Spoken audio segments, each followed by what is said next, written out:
Hey there nation, welcome to the show where we help you to play miniatures wargaming on a budget.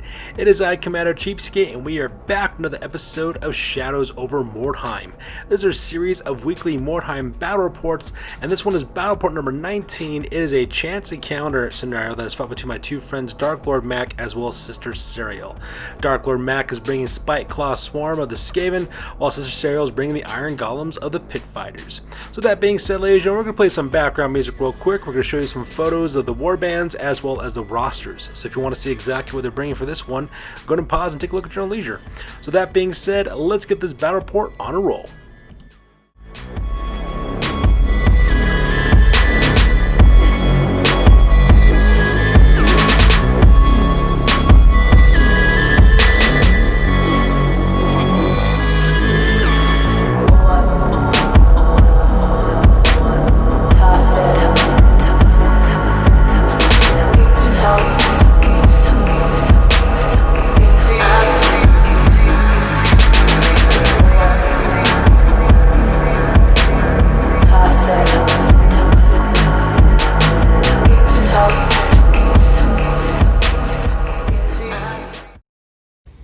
Ladies and gentlemen, boys and girls, dying times here.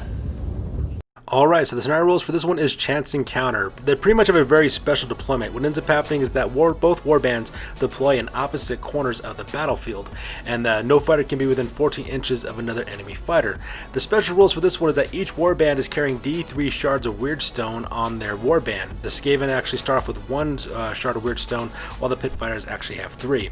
Pretty much the idea is to capture enemies' Weirdstone shards by putting heroes out of action. For every hero they manage to put out of action, they steal one of your Weirdstone shards. For experience on this one, anybody who survives this scenario earns 1 point of experience, while the winning warband leader earns 1 additional experience point. And for heroes, they manage to get another experience point for each enemy they manage to take out of action. So with the scenario rules over with, let's go and talk about deployment real quick, as well as the battle plan. Alright, so here's an overhead shot of the entirety of the battlefield. As you can see, my friends are playing on a 4x6 table. I believe Sister Sarah is playing in the bottom right hand corner, while my friend Dark Lord Max is playing in the top left hand corner. Now, as for what their actual battle plan is on this one, I really don't know what their battle plan is because I'm just the arbitrator in this battle report. All I'm doing is taking photos, so that way I can make the battle report from it, but my two friends are the ones fighting it out. So I'm not really sure what their plan is for this one. So with the battle plans over, let's go and talk about deployment real quick. Alright, first of all, we're going to talk about Spiteclaw Swarm. They're up here in the top left-hand corner of the battlefield. Down here below, we got a 3-man fire team. On the bottom there, that is Ratman. He is a black Skaven. He's got a brace of warp-lock pistols. Right next to him is Roar, which is a rat ogre. He's got the fear, stupidity, as well as large target special rules. And right behind him is Scritch Spiteclaw. He's an assassin adept. He's the leader of this warband. He is carrying light armor, a halberd, as well as a sling. He's got the leader as well as the perfect killer skills. And that pretty much makes up the deployment here in the bottom of Dark Lord Mac's deployment area. In the center, he's got a 5-man deployment. On the bottom there, that's the Cat Killer. It is a Warhound that they managed to pick up during the exploration phase. And of course, he's got 4 Verminkin. One is a Verminkin hero. His name is Slipper of the Swarm. He's armed with a sword, shield, as well as a sling. We have Nar of the Skitters. He's a Verminkin with spear, shield, as well as a sling. And we have 2 members of the Tunnelers, which have swords as well as slings as well. And finally, on the top of the deployment area, you have another 4-man fire team. In the back, that is Crick, the Almost Trusted. He's a Eshin sorcerer. He's got a halberd, he's got a sling, he's also got the spells Black Fury as well as Warp Fire. Right in front of him are 3 other characters. On the left-hand side, that is Squee the Lurker. He's a Night Runner with fighting claws as well as a sling. Right next to him on the right-hand side, that is Squeak the Festering. He is a black Skaven with weeping blades. He's got a sling as well as a shield. And up in the front, that is Snarl the Rabbit. He's a Night Runner armed with flail. He's also got a sling, and he's also got the Frenzy special rule attached to him because he suffered a madness injury. And that pretty much makes a Spiteclaw Swarm on this one. So all the way in the bottom right hand corner of the battlefield, we have the deployment for the Iron Golems. Up in the front, we got a 2-man fire team. In the front there, that is Dredge Borsha. He is an Ogre Pit Fighter hero. He's armed with twin hammers. He's got light armor.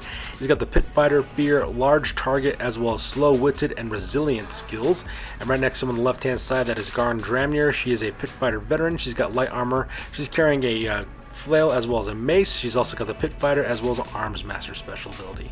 And that makes it the deployment over here for Sister Serial. In the center of her deployment area, she's got a 3-man pursuer squad, which are her henchmen. These 3 are Krola Ilvek, Dran Ilvek, as well as Varsk Ilvek.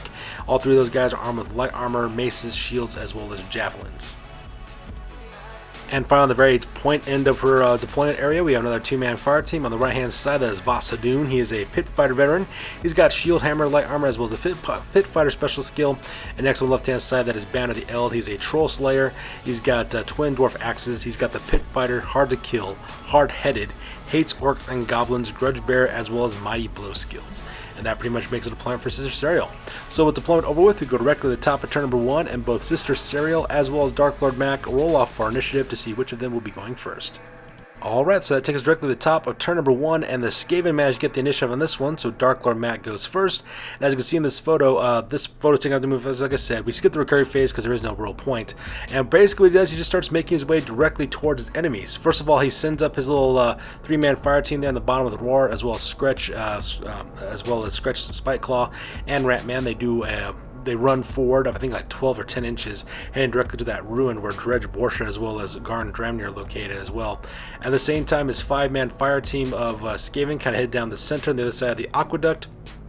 Same thing with his 4-man fire team up on the top, growing around the towers there to head down directly to the right-hand flank of Sister Serial's movement.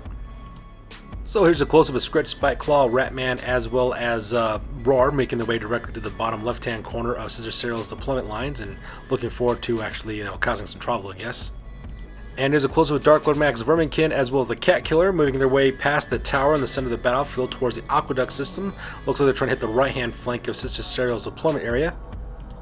And on the very far right-hand flank is another 4-man fire team led by Crick, the almost trusted the Ashen Sorcerer, as well as the Night Runners and the last of the Black Skaven, making their way directly to the tower to come around and hook right and go directly to the far right-hand flank of Sister Serial's main battle lines.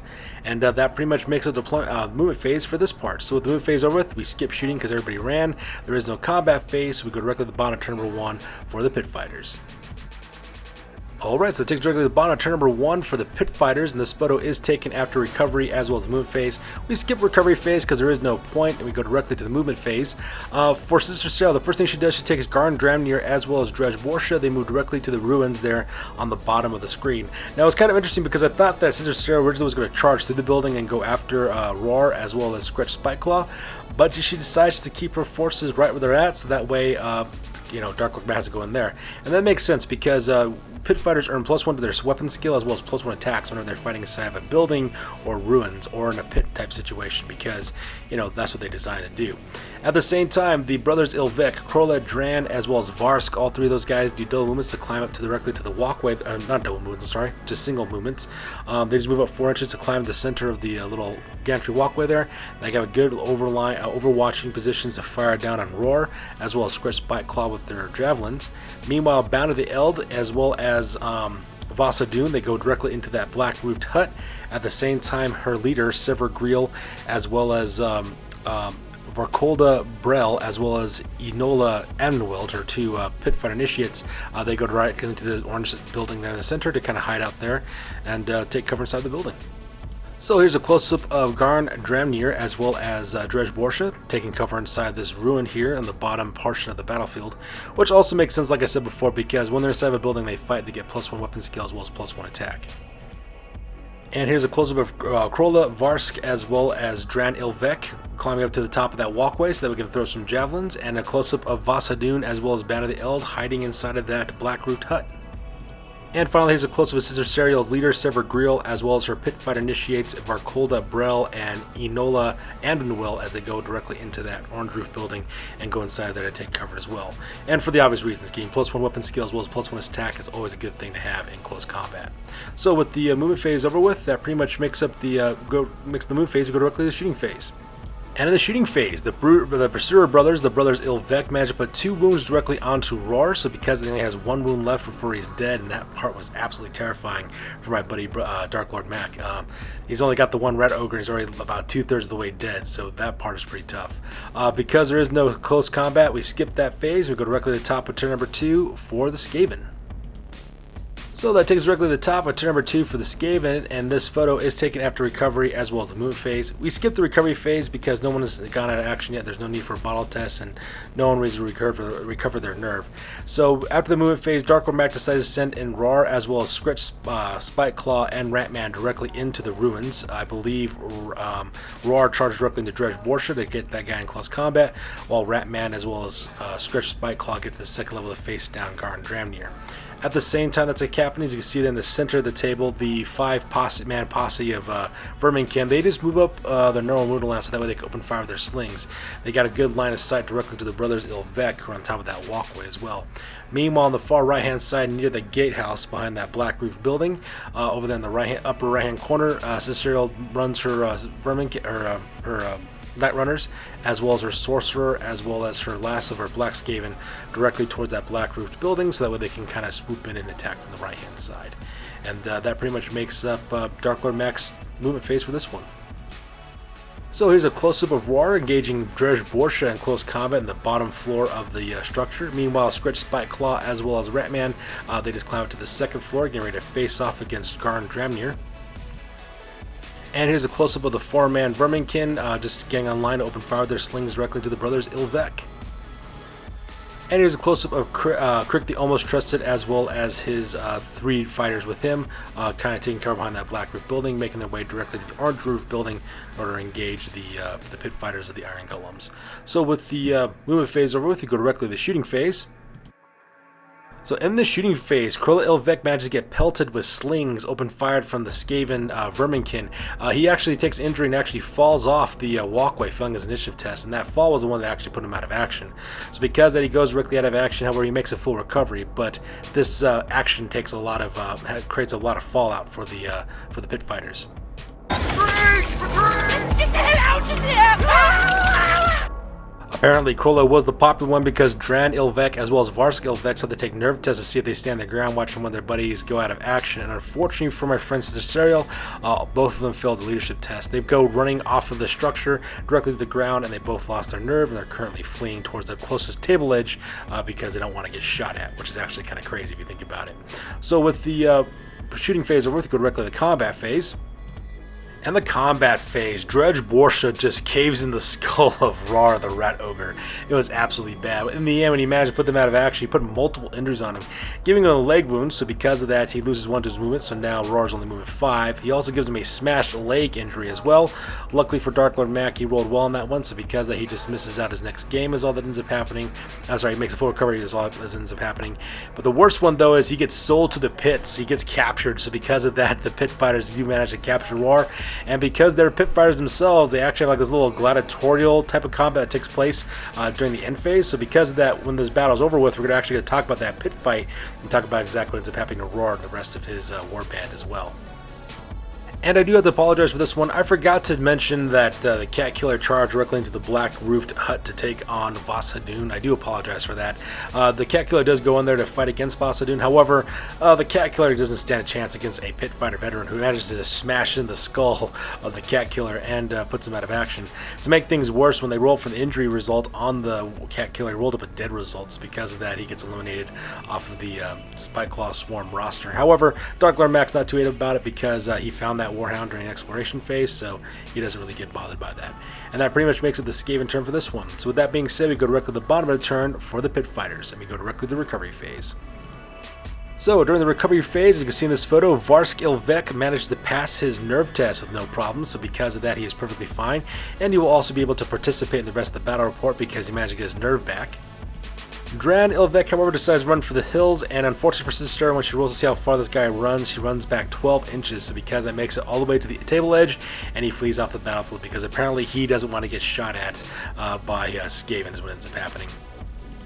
So with that, we go directly to the movement phase, and this is an overhead shot of the entirety of the battlefield after the movement phase, and actually not much movement actually happens. Sister Sarah decides to keep her leader Sever Griel as well as her 2 pit fighter initiates Varkolda Brell and Enola Avenwell, decide to keep them directly in that orange roof building because it's to their benefit to occupy that building so that way they can fight.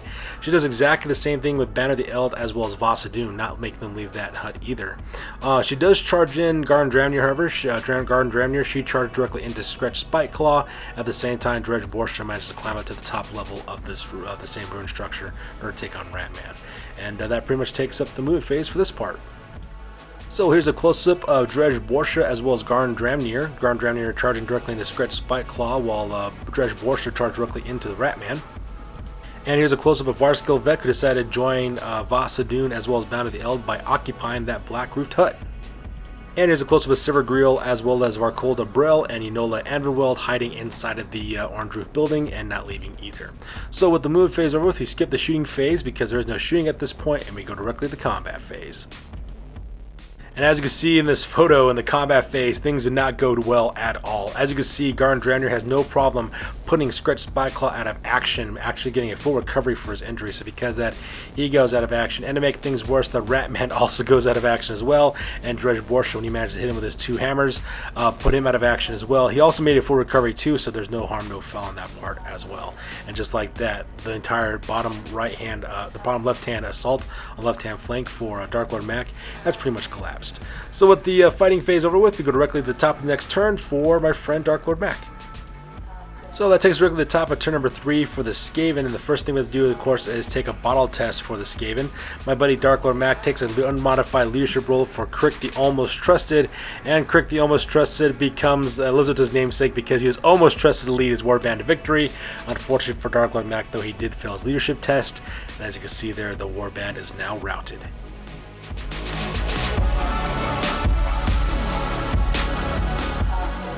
And there you go, ladies and gentlemen, that takes us directly to the end of the game with the Pit Fighters of the Iron Golems managed to take the win on this one. So Sister Cyril managed to scratch a victory out of this one and chased off the Skaven of the Spiteclaw Swarm, and they take off. Now, normally I would say this would be the end of the game, we go directly to the post-game, but luckily for us, though, that doesn't take place.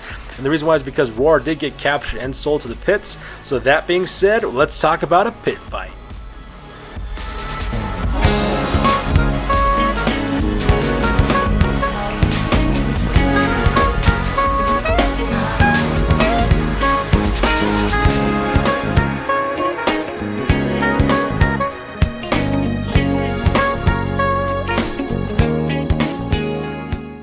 Alright, so that takes directly to the pit fight. So you can see here's a close-up photo of both Roar as well as Dredge Borsha at the top of one of the towers represent a pit. Now, in case you're familiar how a pit fight works, what ends up happening is that the pit fighters elect a pit fighter of their own to fight against the captured opponent. In this case, the Sister Cell decided to send Dredge Borsha to go up against Roar real quick. And the two of them, of course, will fight in close combat, and they will both roll up for initiative to see what ends up happening. So this is how it pretty much works. If Dredge Borsha manages to defeat Roar, what ends up happening is that Roar, of course, takes a serious injury. They roll for his injury to see exactly what happens to him. And at the same time, they earn 50 gold pieces from entertaining the crowd, and Dredge Borsha earns 2 experience points. On the flip side, if Roar manages to win the pit fight, he earns 50 gold pieces and also 2 points of experience, and he gets to go back and rejoin his warband. So that's pretty much how the pit fight works, and both these guys fight on close combat until there's an actual winner. So with that being said, let's go to the very first round of the pit fight between Roar as well as Dredge Borsha. Dredge Borsha gets to go first, and the first thing he does, of course, he just puts the hurting on down directly onto Roar. And the reason why is because he gets 3 base attacks. He also gets additional attack from being inside of a pit, because he gets that for being a pit fighter, and he also has an additional hand weapon. So because of that, he gets 5 attacks. As you can see in this one, put the hurting directly onto Roar. So because of that, Roar goes crashing face grant down into the mud of the pit. And when they roll for his injury, they rolled a capture result for Roar. So that means that Roar is once again within the possession of the Iron Golems, which means they can do a pit fight again if they want to with this guy. So Vasadun manages to capture Roar, earns himself 50 gold pieces and 2 experience points. So that being said, ladies and gentlemen, we're going to go directly to the post game because now this battle report is officially over. That's it, man. Game over, man. It's game over. Alright, so first of all, let's talk about Spiteclaw Swarm. So for their game, they actually suffered 5 injuries on this one. Scritch, Spiteclaw, as well as Ratman made full recoveries. Roar, however, got a leg wound, got a smashed leg, he fought in the pits, and he got captured again, so he's still currently under the possession of the Iron Golems. At the same time, the Cat Killer, at the same time, though, he also got killed as well, so that part was kind of sad. For their advancements, Scritch Spiteclaw leveled up, earning +1 to his strength. Squee the Lurker leveled up to the next level as well, earning +1 to his toughness. Snarl the Rabbit earned +1 +1 to his attacks, and Gnar of the Skitters earned +1 to his strength. During the exploration phase, they managed to find 4 weird stone shards, and they also found prisoners during the exploration, which they sold for 10 additional gold pieces. They sold their 4 weird stone shards for 65 gold pieces, and with their combined total of gold pieces, they hired 2 new veteran verminkin for the Skitters, and those guys' names are Sniffle and Snot. They're both armed with spears, shields, as well as slings. They took their 2 remaining gold pieces and placed into the treasury. Their new record now is at 2 wins and 2 losses, and their new rating now is at 162 points. So because of that, we go directly to the Iron Golems for the injuries. Krola Ilvek was the guy who was only injured in this battle report, but he makes a full recovery, no problem. Further advancements, 5 members of this warband did advance. Sivert Griel earned +1 to his weapon skill, while Garin Dramnir earned the bulging biceps skill, which means now that for heavy weapons, she doesn't have to worry about losing her strength bonuses, she always holds on to them. Dredge Borscher leveled up, earning the Arms Master ability, so that way he could use difficult weapons with no problems. Farkolda Brel leveled up, earning +1 to her weapon skill. Same thing with Enola Anvilwil, earning +1 to her attack. During the exploration phase, they managed to find 3 shards of Weirdstone, and they still maintained the 3 shards of Weirdstone that they had at the beginning of the scenario, and they also captured 1 Weirdstone shard from the Skaven, bringing their grand total to 7 Weirdstone shards in total. And they also found a shrine during the exploration, earning 12 gold pieces from looting it. With their 110 gold pieces from their Weirdstone and the 12 from the shrine, the 50 from the fighting pit, they earned 172 gold pieces in total. With that money, they purchased heavy armor and as well as twin morning stars for Dredge Borscha. They also purchased heavy armor for Sivert Griel as well as Garin Dramnir. They took Sivert Griel's, Garin Dramnir's, and Dredge Borscha's light armor, and they decided to store it. And they did exactly the same thing with both of Dredge Borscha's hammers, putting them in storage as well. Their new rating now is at 4 wins and 0 losses, and their new warband rating now is at 150 points. So that's good to do for this one, you guys. As always, please feel free to like, comment, and or subscribe. Your guys' input is invaluable to us as always. Also check us out on Facebook, Instagram, as well as blogger.com for all the latest greatest hobby news related to this channel. That's good to do for this one, you guys. We'll catch you guys next one. Peace out and stay classy.